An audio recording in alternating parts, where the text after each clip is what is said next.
के बीच में बाबा अपनी कुटी बनाएगा।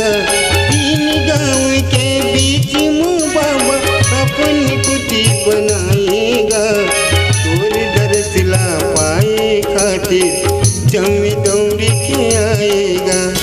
तोर दरसिला पाए खातिर जमी दौड़ के आएगा।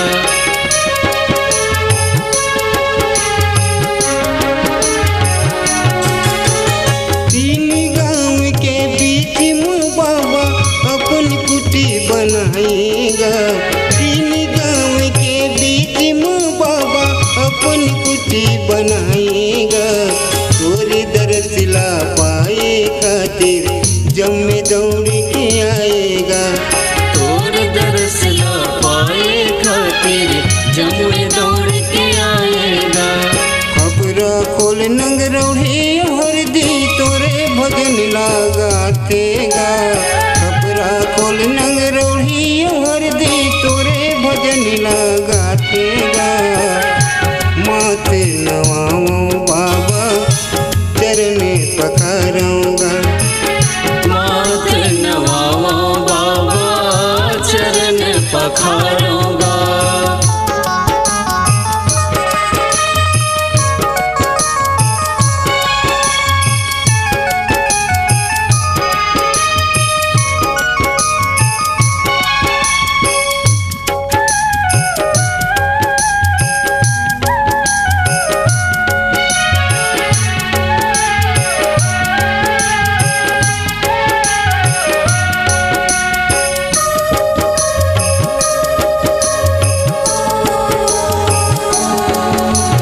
धन्य यहाँ के जगह भूया धन्य हवे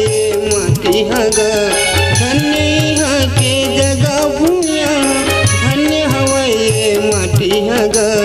धन्य हवे तोर नाम बाबा कलुआ बाबा कहाएगा।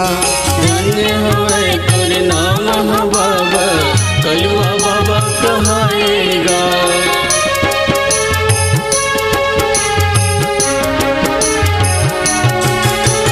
धन्य यहाँ के जगह भूया धन्य हवे माटी हगा।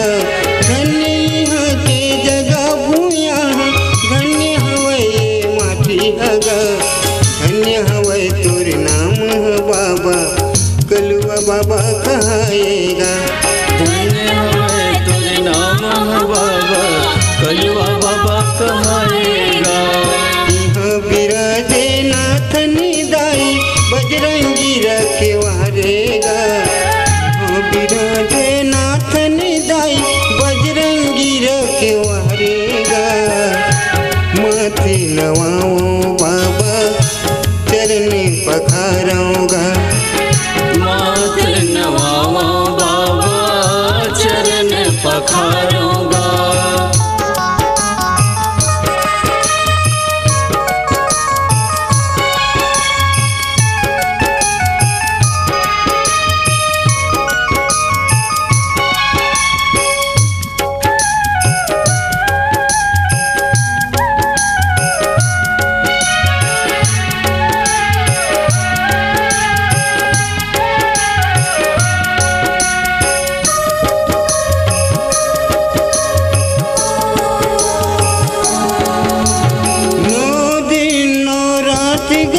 तोर नाम के ज्योति जलातेगा।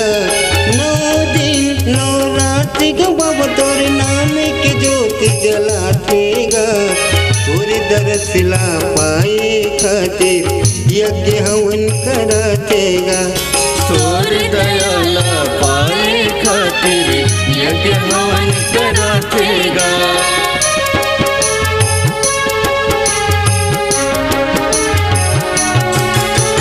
9 दिन 9 रात बाबा तोर नाम के ज्योति जलातेगा। 9 दिन 9 रात बाबा तोर नाम के ज्योति जलातेगा। तोर दरसिला पाए खातिर यज्ञ हवन करातेगा। तोर दयाला पाए खातिर यज्ञ हवन करातेगा।